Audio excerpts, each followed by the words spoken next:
A lot of this isn't going to make sense to you, and I'm sorry about that. I'm just going to start at the beginning, with the house.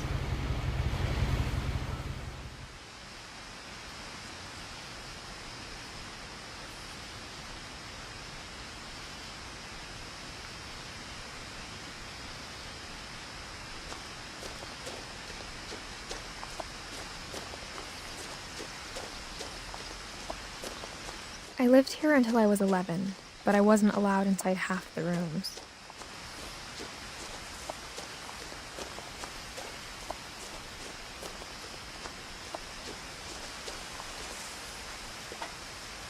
Inside the mailbox were bills from 7 years ago, marked urgent, open immediately.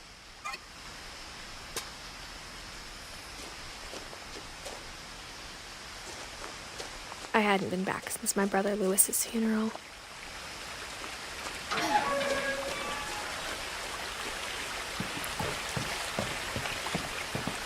In her will, my mother left me a key, but didn't tell me what it unlocked.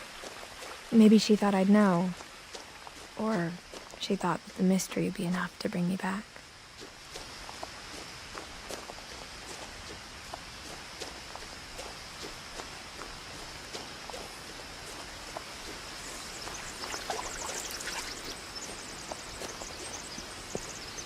The truth is, even after I inherited the house, I never thought I'd come back to it. But now I had questions about my family that only the house knew the answers to. The woods around the house have always been uncomfortably silent, as if they're about to say something but never do.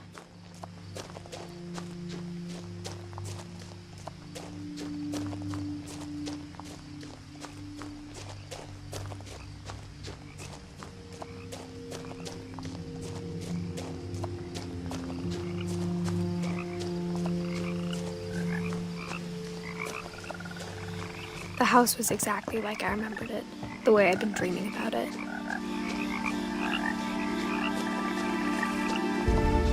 As a child, the house made me uncomfortable in a way I couldn't put into words.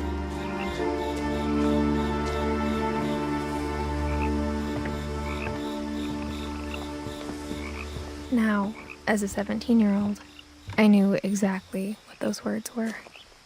I was afraid of the house.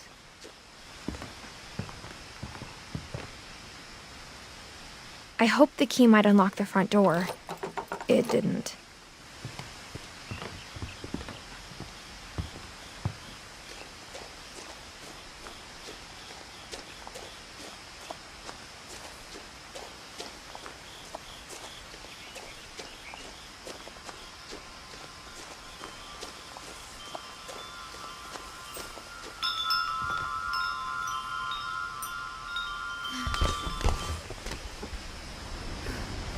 Crawling through the doggy door used to be a lot easier when I was 11.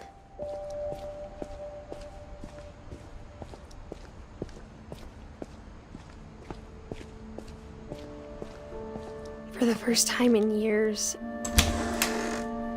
I felt like I was home. But instead of a family, there were just memories of one. Nothing in the house looked abnormal. There was just too much of it. After Lewis started working at the cannery, we all got pretty sick of salmon. Except our cat, Molly. The table was still a wreck from the night we left.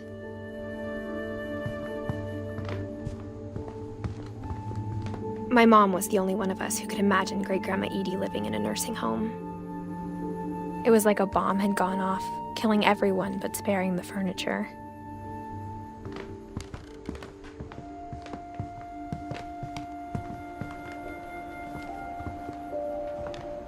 Even the fireplace had a story. Edie told me the bricks came from the original house, after it sank.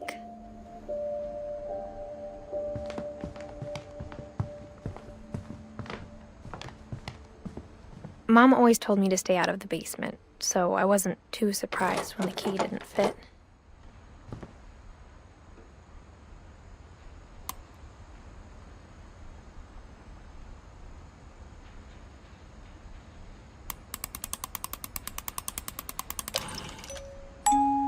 Great-Grandpa Sven built a music box for Barbara, along with the rest of the house.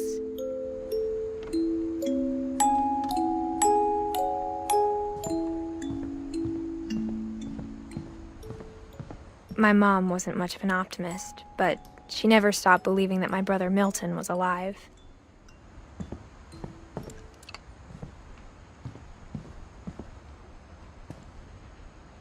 After Milton disappeared, Mom sealed up all the bedrooms. Then Edie retaliated and drilled peepholes.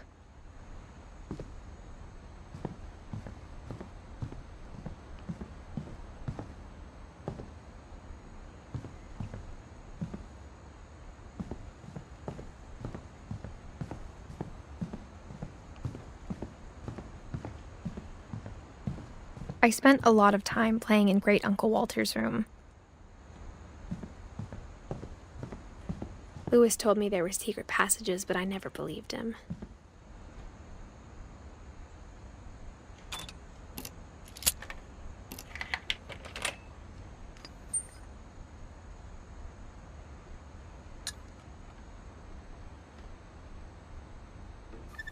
Turns out, my mom was really good at keeping secrets.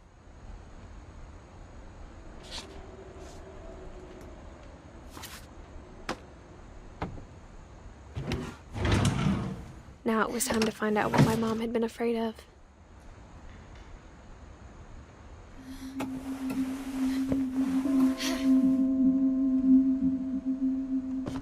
Reading this, maybe it sounds like I had a plan, but I had no idea what was behind that door.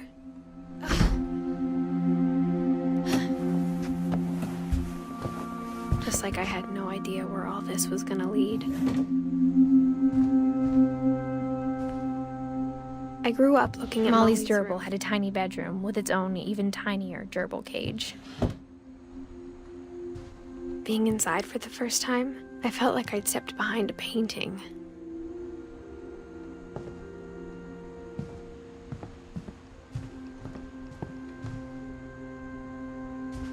I got the sense Edie had spent a lot of time here. December 13th, 1947. Dear Diary, I'll be gone soon, but I wanted to tell somebody about what's gonna happen. It started when Mom sent me to bed without dinner. I woke up and I was starving, so I looked around for something to eat.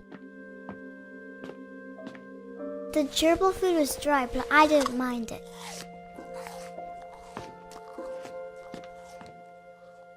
My Halloween candy was all gone.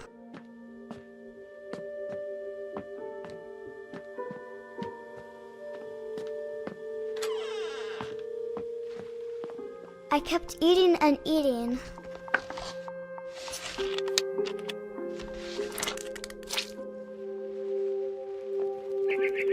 I ate a lot of things that night.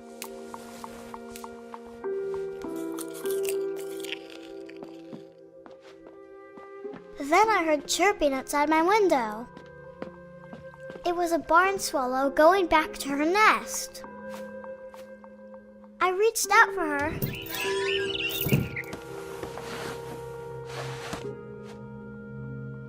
And suddenly, I was a cat.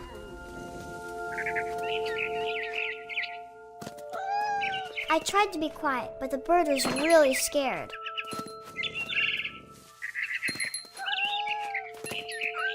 Mom and Dad didn't even look at me.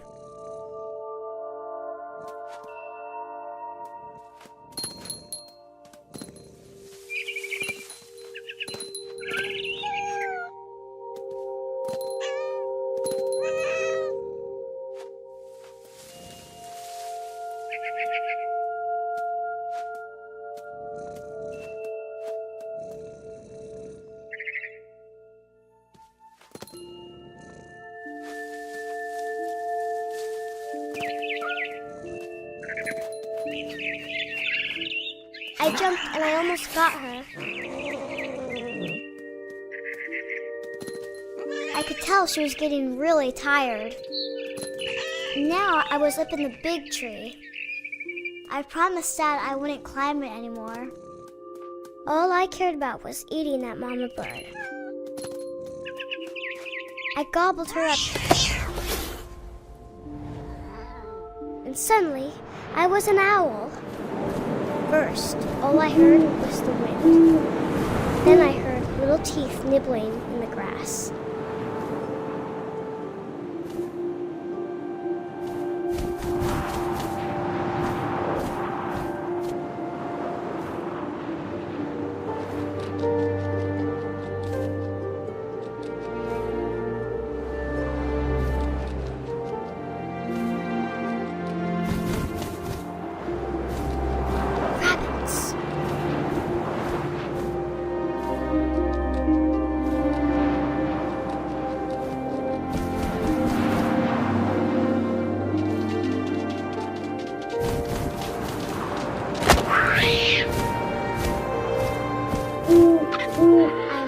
His face looking up and seeing mine through my talons. I swallowed him up, and I didn't chew one bit. Then I flew off to find something bigger.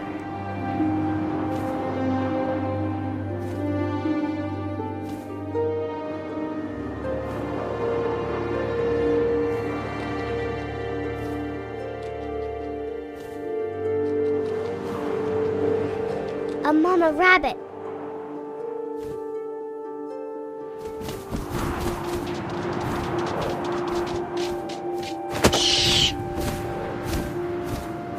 She was almost too big to carry. I started choking, but I couldn't stop eating. And suddenly, I was a shark.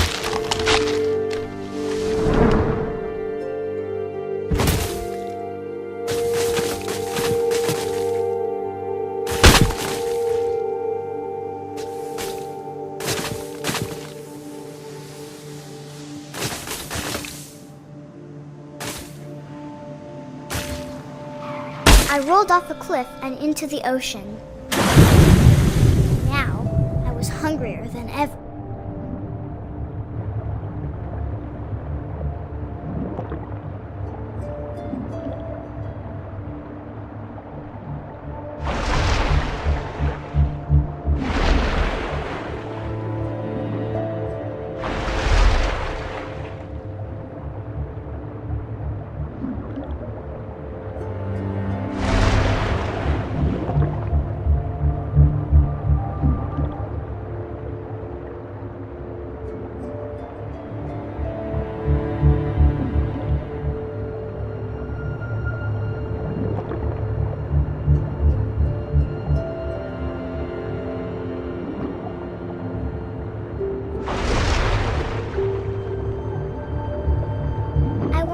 Fat, juicy seals. I tore off her flipper, and it tasted really good.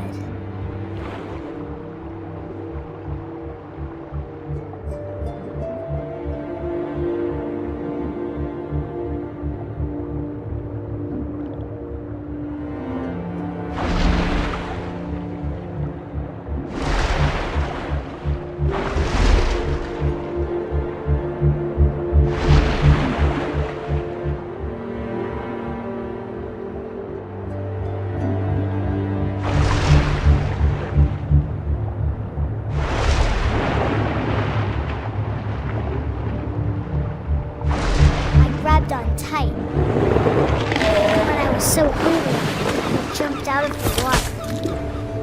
When I opened my eyes, everything had changed.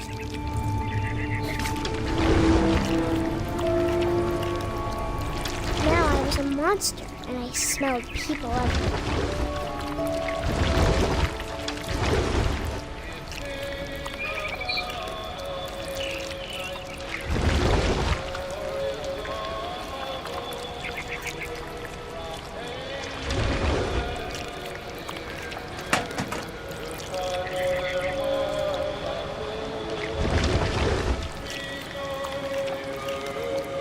I was big, but I moved real quiet.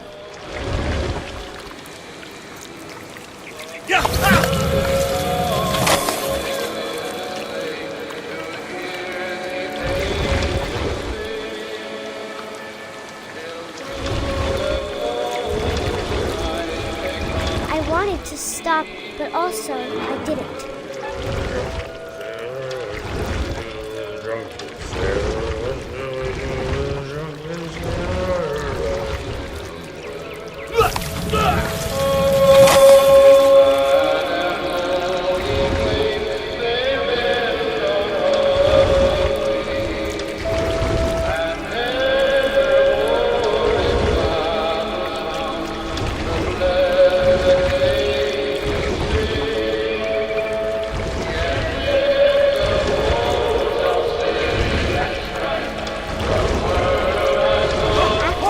Passenger, I was still hungry, and to cross the water I smelled something new, something I had to have, so I swam towards it.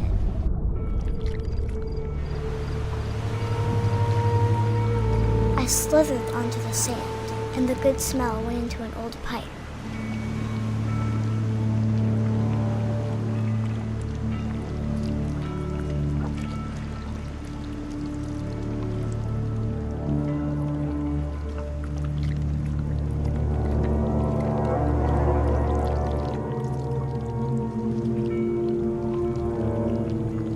I got closer and closer.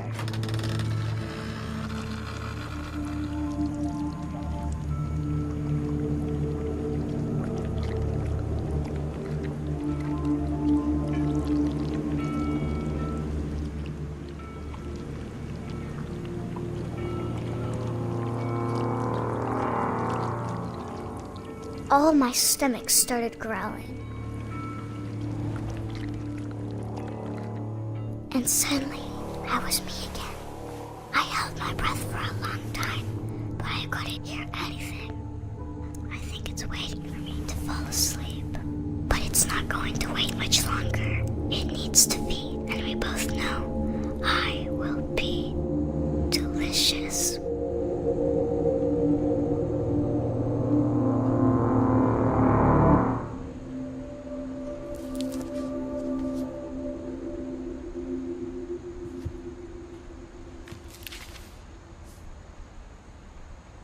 I'm not sure if I believed all of that, but I'm sure Edie would have.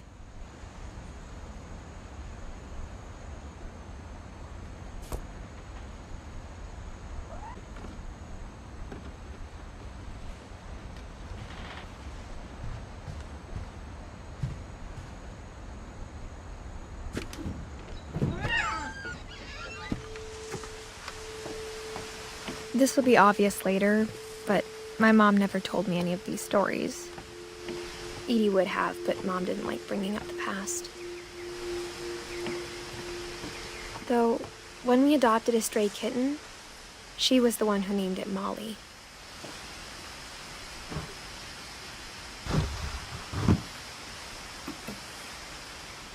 I spent a lot of time in Great-Grandma Edie's room.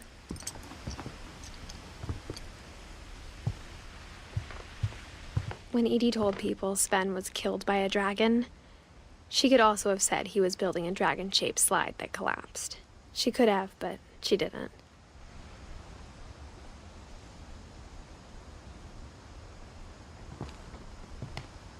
Even in her 90s, sometimes Edie seemed a lot younger than my mother. Louis died a week before we left, but Edie had already started to memorialize him.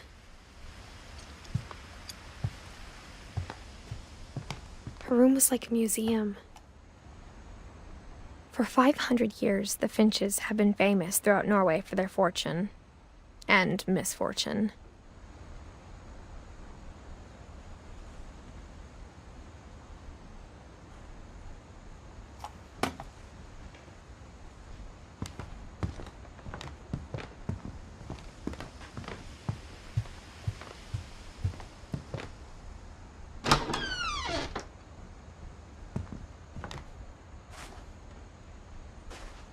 The only trace Grandpa Sam's first wife, Kay, left on the house was the pink bathroom.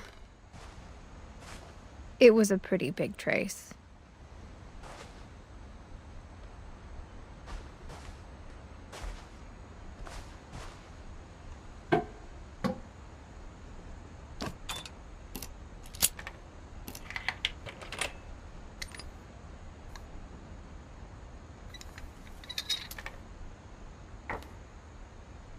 There's a secret in this bathroom.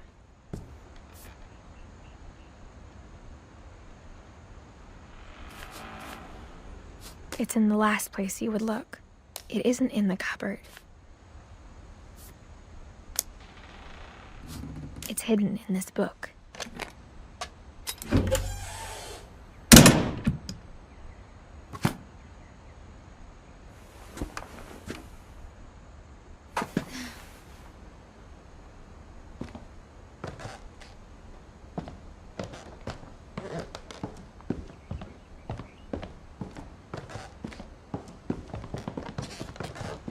From the paintings on the wall, it was clear my brother Milton had been here before me.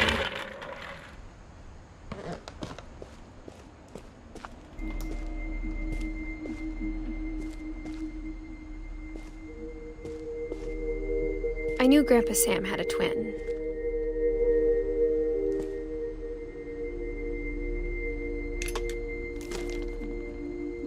And that he never talked about him.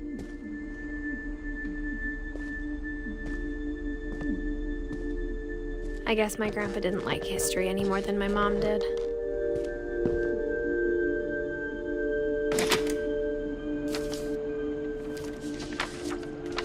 How I Want to Remember My Brother by Sam Finch.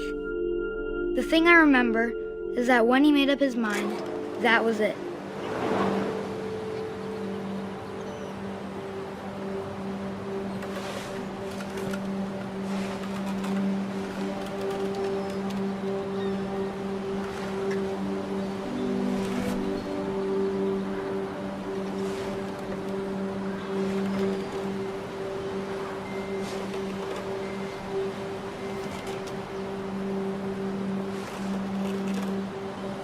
My brother said he'd die before he ate another mushroom, and he did.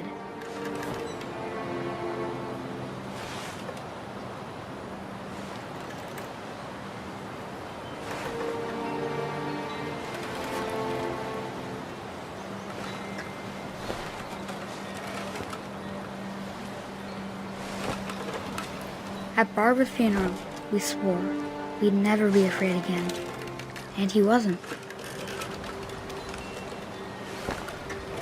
I think Calvin always wanted to fly. Sam! Calvin! Dinner's ready! Coming! But that day, he finally made up his mind to do it.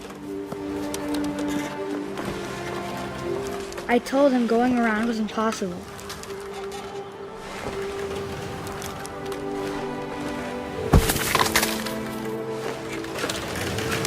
Maybe if I hadn't said that. Maybe if the wind hadn't picked up. Calvin! I'm not gonna tell you again! Then maybe he'd still be here. But I doubt it. I think he'd already made up his mind.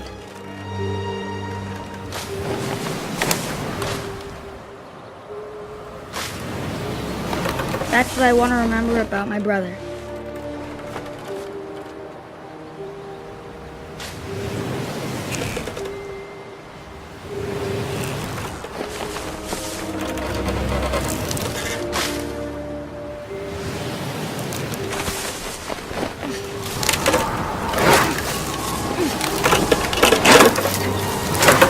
The day he made up his mind to fly.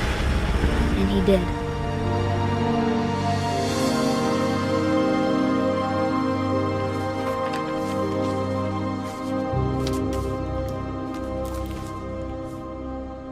Calvin's story felt strangely familiar. When I was younger, I remember trying to do the exact same thing.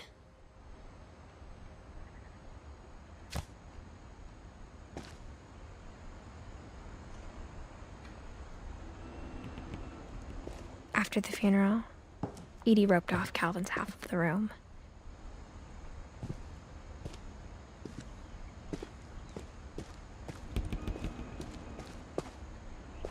Mom said Grandpa Sam enlisted at 18 and never set foot in the room again.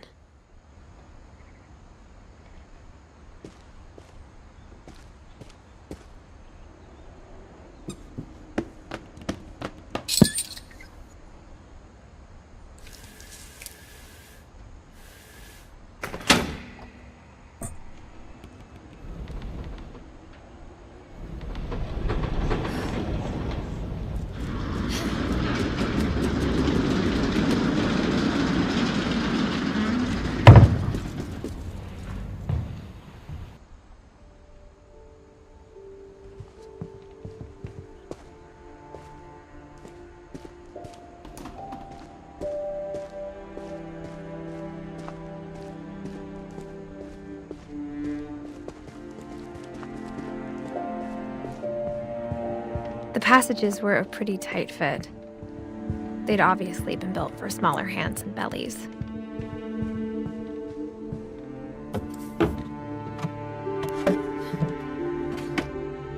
Growing up, I always thought of Barbara as a child star.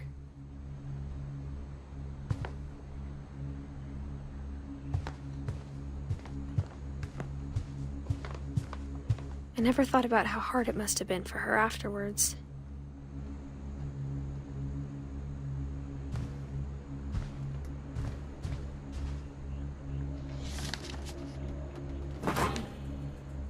Of all the stories people wrote about Barbara's death, I'm surprised Edie saved this one.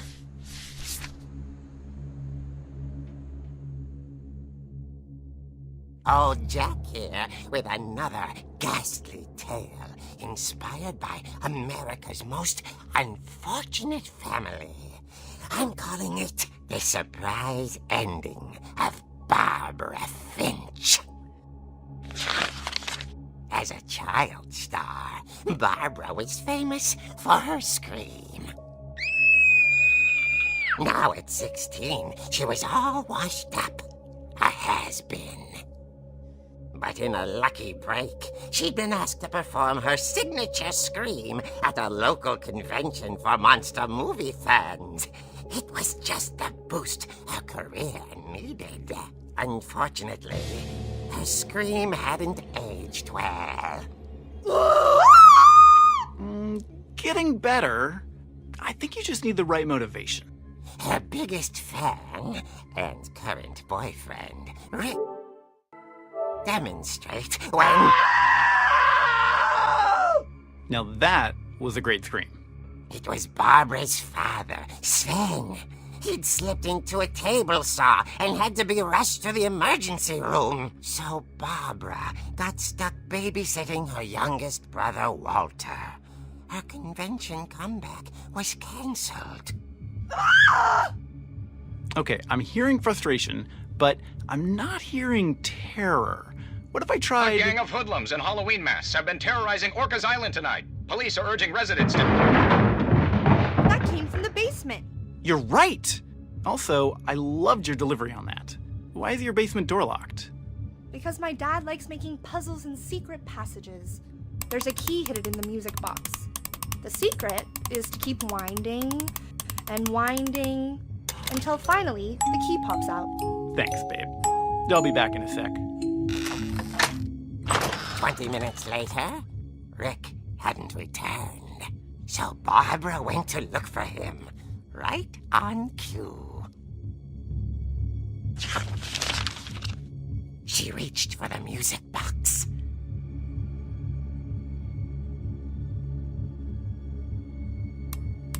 And as she wound the key, she listened for Rick, but the house was silent.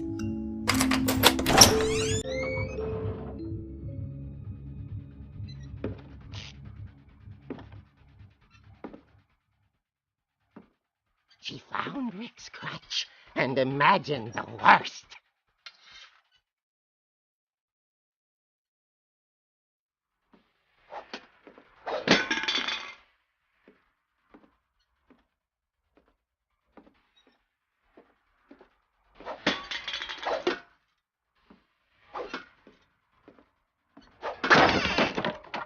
gang's leader is the infamous Hookman Killer, Dr. Carl Hamill, who impaled and then ate his family 10 years ago tonight.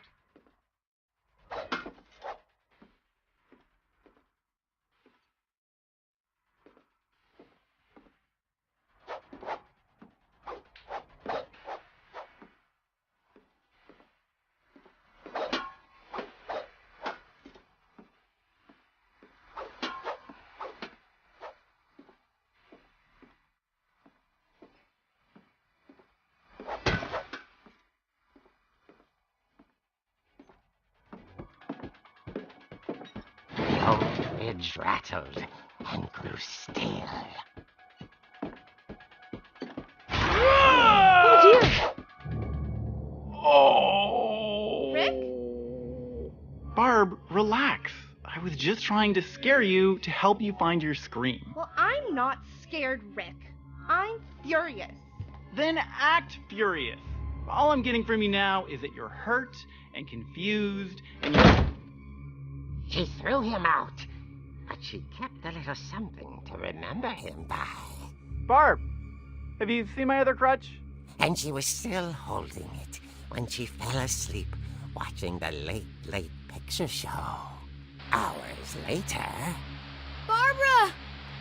Walter, what's going on up there? Ah! Okay, I'm coming up, but if this is a trick, you're dead, Walter.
The hookman and was speechless. He was quite smashing.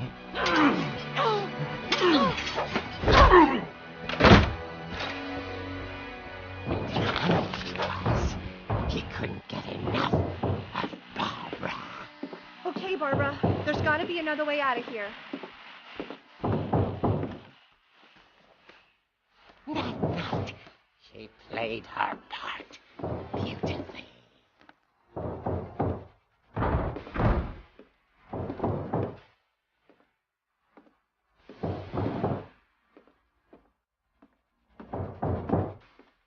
She thought about abandoning Walter, but just couldn't do it.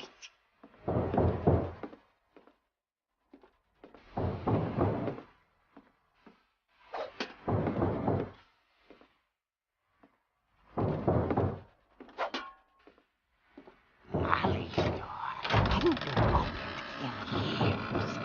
The hinges grow.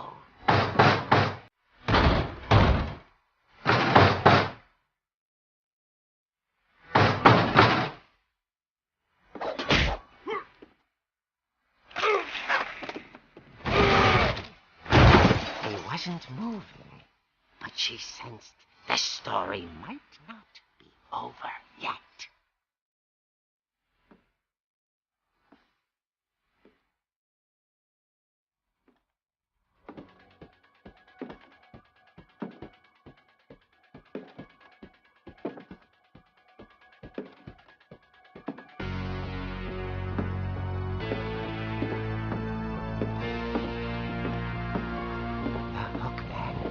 Vanished. She listened for his breathing, but all she heard was...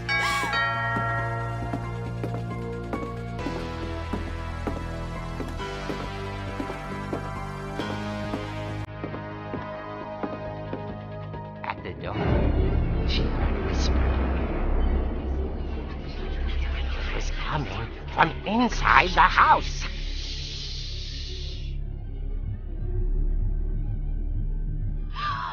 Oh dear.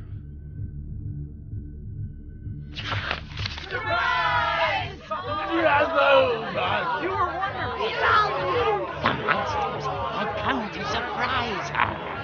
For Barbara, it was a dream come true. Then she saw what kind of monsters they were, and she realized what was about to happen. She was going to be famous. And with her final breath, Barbara Finch gave the performance of her life.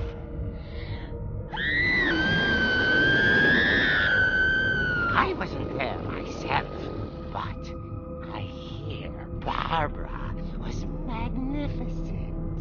Poor girl. She had a taste for stardom. But unfortunately, so did her fans. Of course, the police blamed it all on poor Rick, who disappeared the same night. And little Walter? Hiding under his bed the whole time. He took it all pretty hard. But that's another story. As for Barbara, tucked inside the music box is all they ever found of her. Her ear. Now that's what I call a real eerie tale.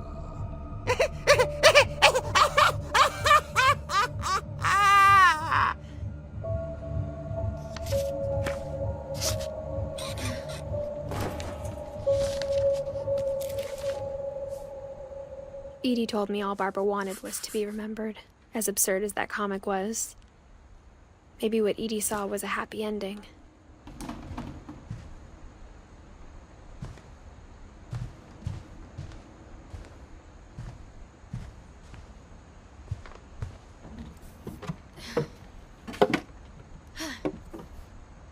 I guess now I know why Mom didn't like me playing with the music box.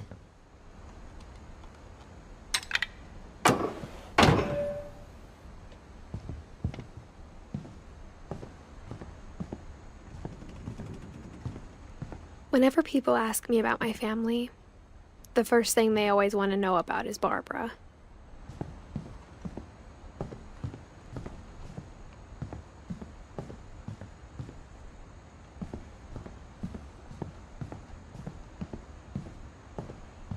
It's funny. All those times I played with the music box, my Grandpa never Sam spent spent 7 years years sharing a room with his dead brother, Calvin.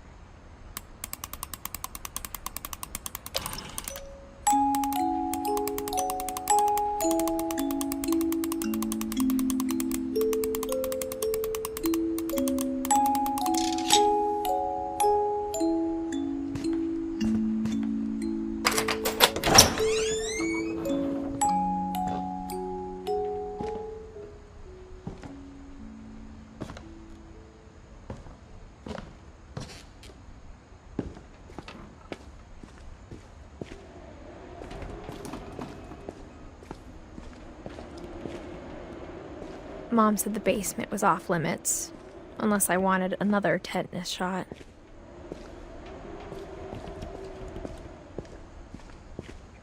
I saw Edie sneak down to the basement once, carrying packages.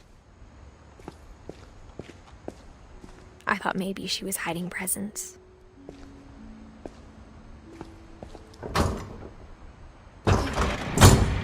It turned out she was hiding a lot more than that.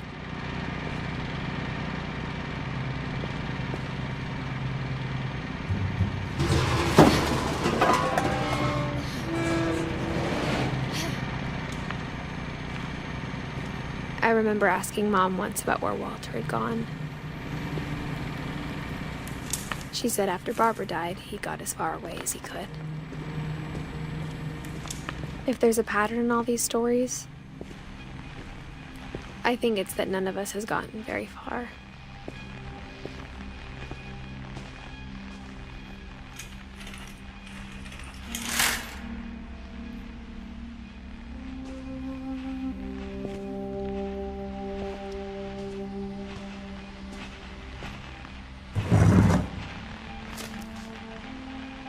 Goodbye, everyone. I can't believe I've been down here for 30 years. On that first day, after the shaking started, I didn't think I'd survive a week.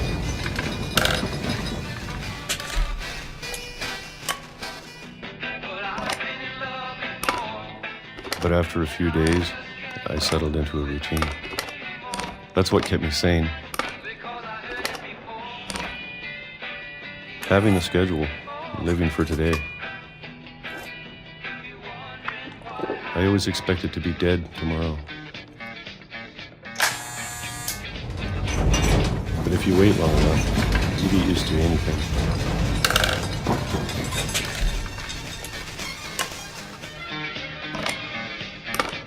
Even a monster on the other side of the door starts to feel normal.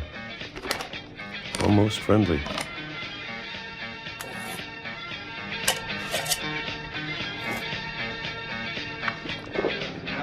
And then one day, everything just stopped. Whatever that thing was, it was gone. Maybe it got tired of waiting. Or maybe I just got tired of being afraid.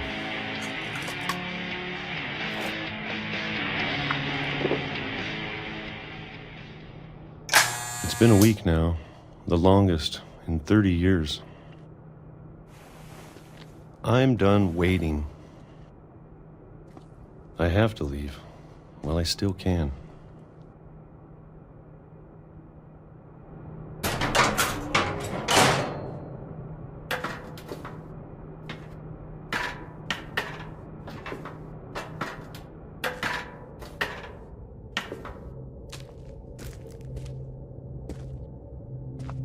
I know it's out there somewhere. Whatever killed Barbara and Molly and Calvin. Maybe this is all a mistake. But I need to stop living the same day, even if it kills me.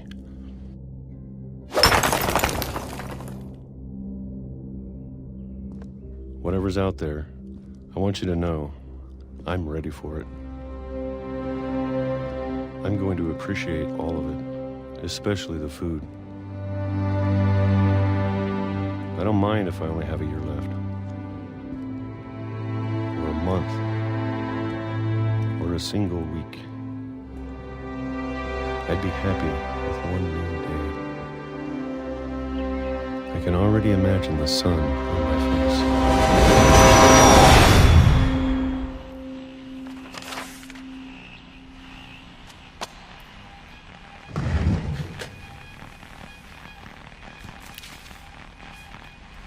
Walter died when I was 6. I can't believe my mom never told me he was down here.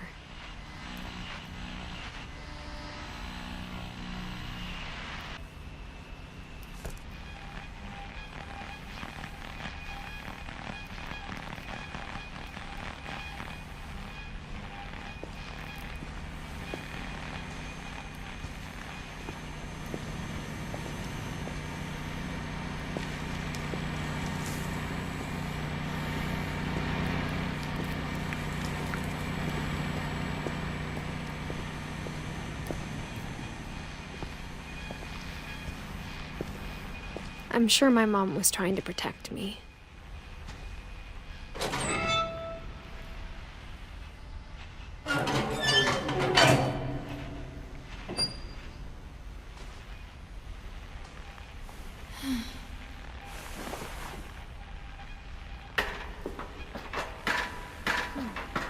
Maybe she was afraid I'd end up like Walter.